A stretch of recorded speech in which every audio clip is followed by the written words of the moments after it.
It's Momonty. Lexi, Momonty.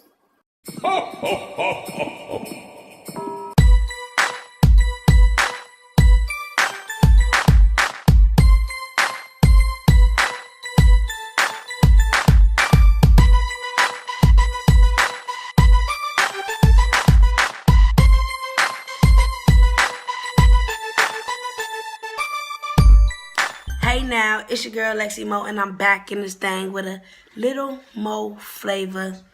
And yes, this video is pre-recorded. This is why I got, y'all gonna be thinking, didn't you wear this outfit yesterday? No, I recorded this video yesterday. But just got home with my family, and it's cold out here.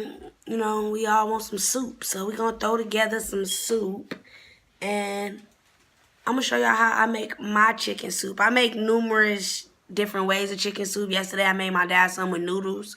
Today, we going to have us some with some rice and crackers and stuff. But I'm going to show y'all how to get to it. All the ingredients, everything I'm going to use is going to be down in the description. So, if you can't follow along, sorry, y'all. I'm cutting onions, and they all in my eyes. But let me get this prepping ready so I can get to the next clip. See y'all in the next clip. But before this video gets started, make sure you smack that thumbs up button. Let's get this video to 500 likes. You know your girl is almost on to 1,000 subscribers, so make sure you hit that subscribe button and that notification bell so you can be notified of all videos. And let me finish doing what I'm doing so I can get to the next clip. So guys, these are the basic ingredients that I'll be putting in the soup. You have celery, baby carrots, but you can also use whole carrots if you like, onions, and a head of cabbage. First thing we're going to do is start chopping up the celery, and as you guys see, I'm just pulling it off.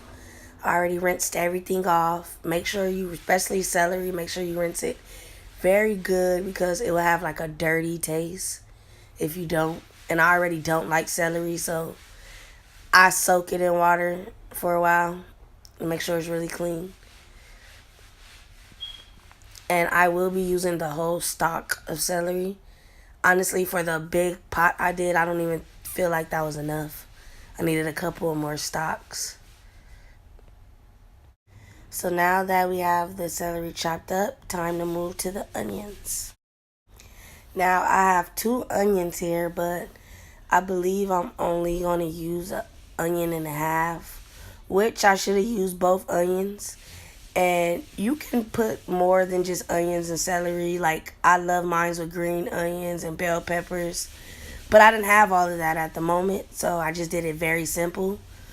And yeah, it still came out great to me, but the vegetables is the best part. Like, the more vegetables, the less seasoning you have to use, and the more flavor, the more authentic taste of a flavor you will get.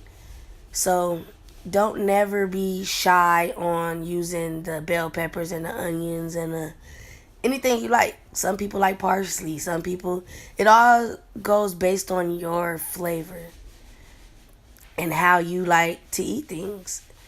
And you know, sometimes you want stuff a different way. So once you have everything cut up, grab you a nice sized pot and about a cup of cooking oil. Pour it down at the bottom of the pot and turn the pot on to low. And let it kind of get hot so you can get to start sauteing all of your vegetables and your meat. Once the grease gets a little hot, which is going to get hot instantly, go ahead and throw those vegetables in there and let them sit for a while before you get to stirring them. Like, let them start getting brown and cooking. So after letting it sit about 3 to 4 minutes, go ahead and get your spoon or spatula and get to stirring. Make sure you try to get the grease all throughout the vegetables so it can brown evenly. So while the vegetables are browning in the pot, you could go ahead and start cutting your carrots. I like to cut mine in half. Some people like to leave them whole. It's all up to you. but I don't really like carrots either, so I have to cut them small so I don't have like big chunks of carrots in my mouth. But it's all up to you how you want to do it, and I like to cut them because you can put them in a pot directly at the end and they're going to cook instantly. So by the time you're done cutting up your carrots, you should be getting up, checking your pot once again, and you guys can see how it's like getting brown and it looks cooked. Once you notice that it's cooked, now it's time to add your meat. And you can use whatever meat. I chose to use chicken legs. Normally soup goes really well with chicken breasts, but I didn't have any chicken breasts. And brown meat gives it so much more flavor, you guys. And I know you guys noticed I still have the skin on the chicken. It gives it 10 times the more flavor. So just remember that when you're cooking. So now that we have the chicken in the pot, you want to make sure you season it.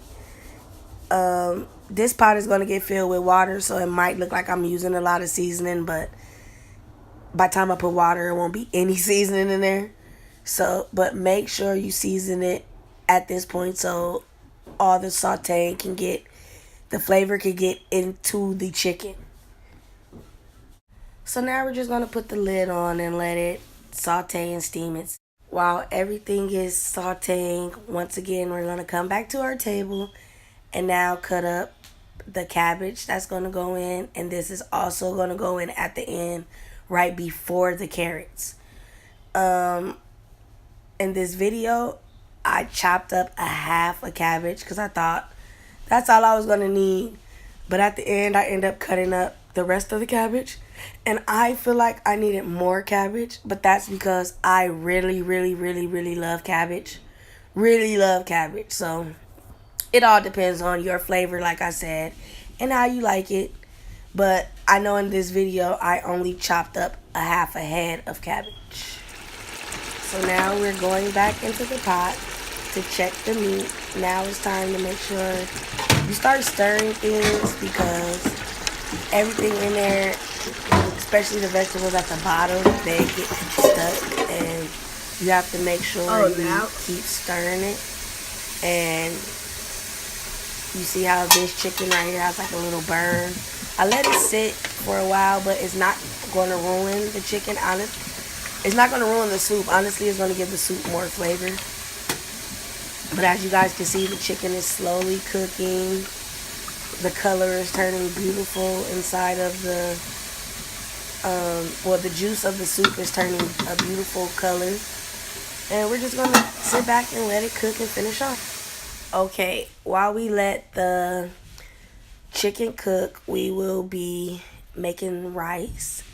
And I'm going to put 2 cups of rice into the rice cooker, and with that 2 cups of rice, we're going to add 4 cups of water and some seasoning, and we're just going to let it cook.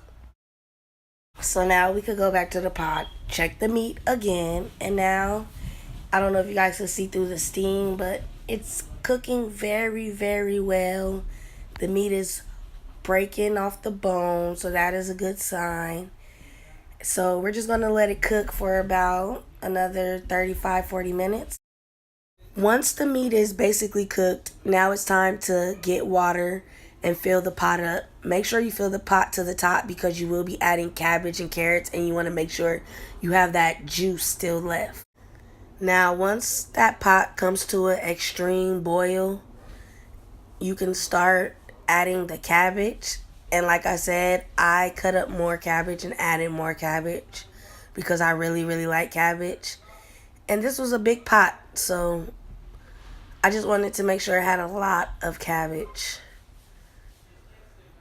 And after you put the cabbage, you just let it sit and you let it cook for about 5 to 10 minutes to let it, soften up.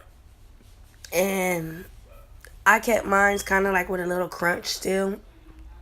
But it doesn't matter because soup is hot, so the longer it's sitting in the soup, it's going to get soggy and soft anyways. So when you first make it, you know, if you don't want it soggy, then make your soup early. But eventually that's going to turn to sog anyways because it's sitting in liquid. But as you guys can see how it looks and it's turning out so far, it looks delicious already. Now, once the cabbage is inside, this is the time to start tasting it and seeing what seasonings and stuff that you need to put in there.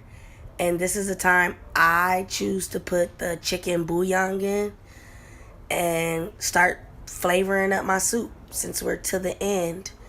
And you always start off seasoning very small because you can always add seasoning if it's enough. But if you over season it, it's hard to take the seasoning away. So slowly season it, stir it, and taste it, and keep adding seasonings as you go. So last but not least, once everything is done and you feel like everything is cooked, drop those carrots in there and just let it cook for about 5 minutes. And you will have some beautiful, nice soup. Look how the soup is looking. It looks beautiful. And we're just going to let that cook for about 5 to 7 minutes. The rice is all finished. I had to take it and put it in a regular pot because something went wrong with my rice cooker. But as you can see, the rice is nice and fluffy, not sticky, not hard. It's perfect. Everything is pretty much done. So now I'm getting my bowl ready with my rice. And here's how it looks with the soup and my crackers. Don't it just look so delicious? So you guys, that is how I make one of my chicken soups. This is like one of my just basic plain bland chicken soups. I hope you guys liked it. If you guys use this recipe, be sure to DM me pictures or videos, whatever you do. Hope you guys like this video. Make sure you smack that thumbs up button. Let's get this video to 500 likes. Make sure you hit that subscribe button and that notification bell so you can be notified of all videos. Cannot express that any harder. Make sure you drop down in the description and follow me on all of my social medias, especially my Instagram, because I'm doing all type of polls and asking questions and trying to get you guys insight on what you guys want to see. Don't forget to drop that hashtag MoPosse down below. Let me know a part of my posse. Let me know a part of my team. Let me know a part of my family. And that's all with the video. See you guys tomorrow in the next video. Hope you guys are enjoying Vlogmas. I'm out of here. Posse out. Mo posse, mo posse, mo.